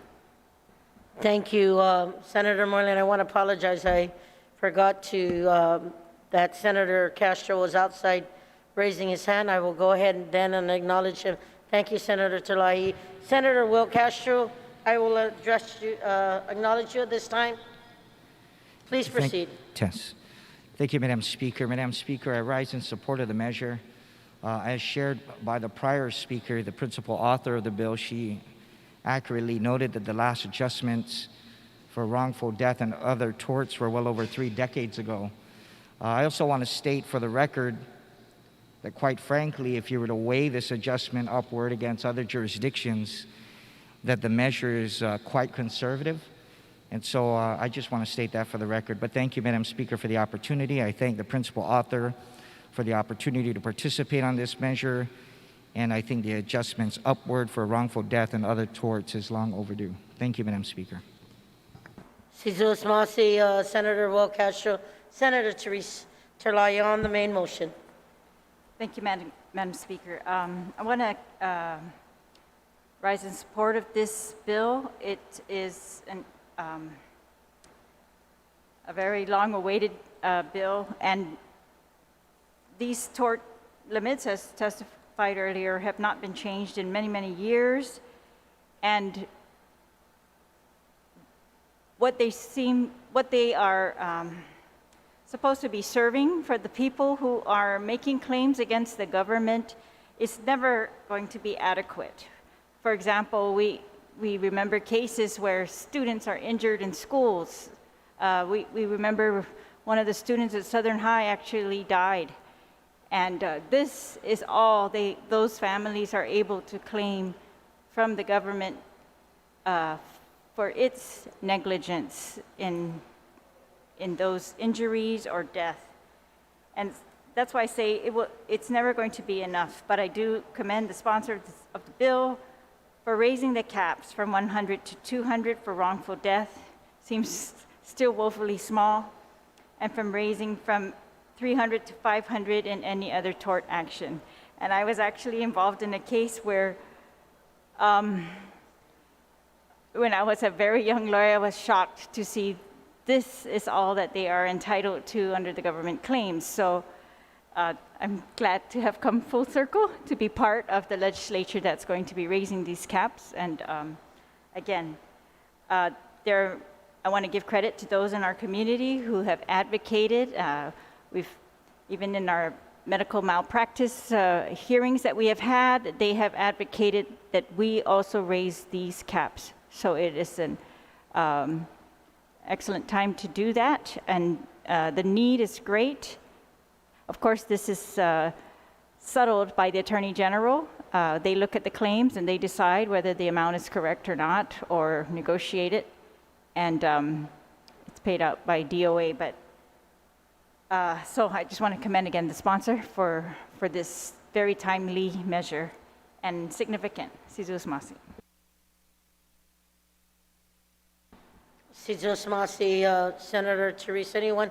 Senator Luis Muña, and then Senator Kelly. Please proceed.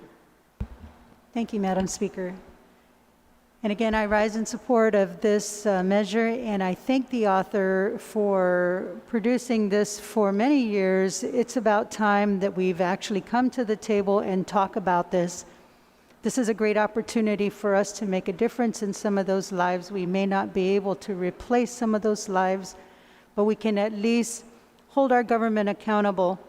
Now, there may be some cost to this, but we cannot balance a budget based on the backs of the people that are injured by some of our government's mistakes. So I rise in support of this measure, and I thank the author for including me as a co-sponsor as well. Thank you.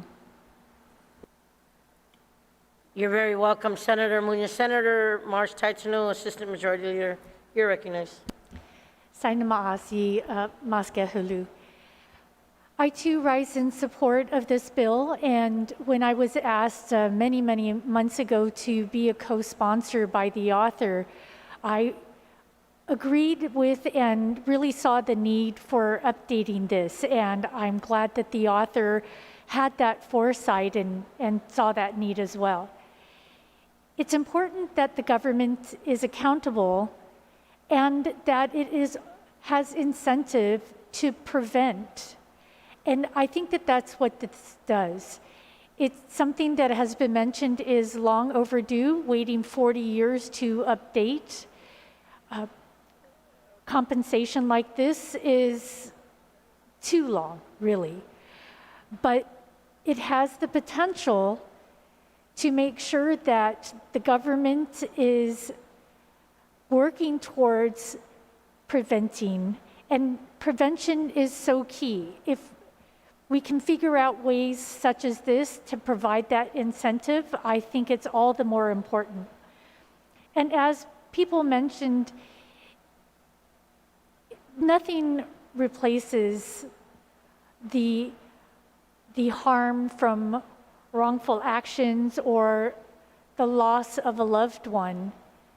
But it's important to at least get a little bit closer and to do what we can to be ensuring that we're trying to prevent and create that incentive to really make sure that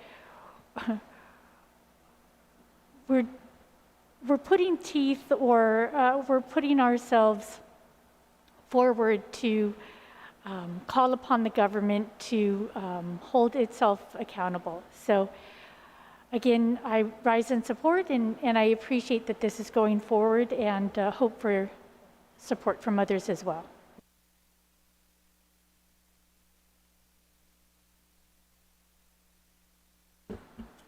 Anyone else wishing to speak on the main motion? Anyone else? If not, Minority Leader, you may close. Sijus Masi, Madam Speaker. When I was starting out and ending my opening remarks, I was just reflecting and just lost my place and decided to now allow my colleagues to speak because it's very emotional in so many ways and where this is going. But I thank my colleagues. I want to thank all my colleagues for their support as we work to update the Government Claims Act and provide claimants just compensation consistent with the requirements of law.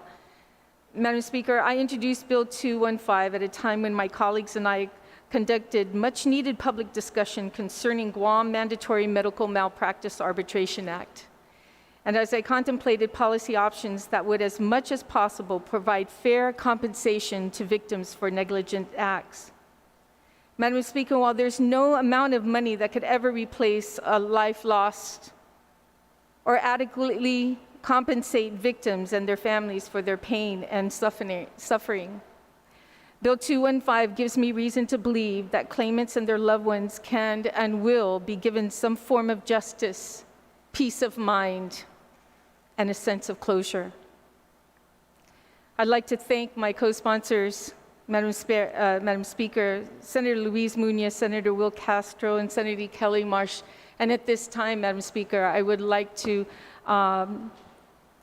make a motion to include the following senators in order as they've also worked with me on this bill. And that would be Senator Therese Chalahi, Senator Jim Moylan, Senator Joe San Augustine, Senator Sabina Perez, and Senator Clint Rogel to be included. On that motion, are there any objections? Seeing or hearing none, motion carries. Thank you. Senator Tello, you still got the floor. Thank you, Madam Speaker. And Madam Speaker, I would like to move Bill 21535 to the voting file, and I thank my colleagues for their support. Thank you, Minority Leader. On that motion to send Bill number 215-35LS to the voting file, hearing no or seeing no objections, motion carries.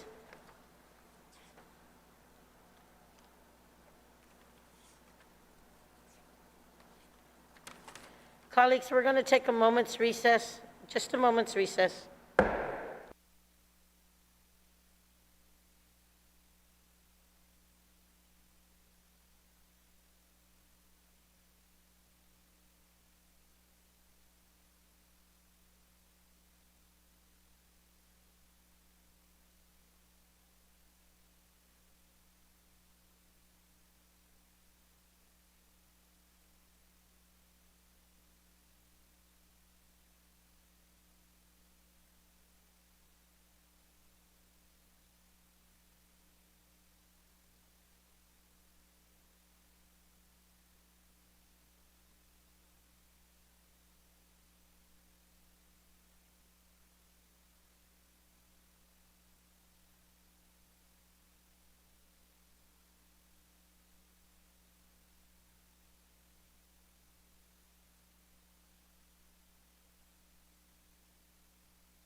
Senator Joe San Augustine, I will recognize you at this time on a motion, sir. Thank you, Madam Speaker. I motion that we recess and tomorrow morning we'll come back at 10 and we go back to motions. On that motion,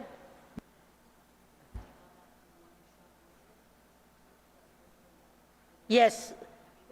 And we will, I'll take it as a one full motion and we'll return back going into motions. Are there any objections to that? Hearing or seeing none? Motion carries. We are in recess till 10 o'clock tomorrow morning.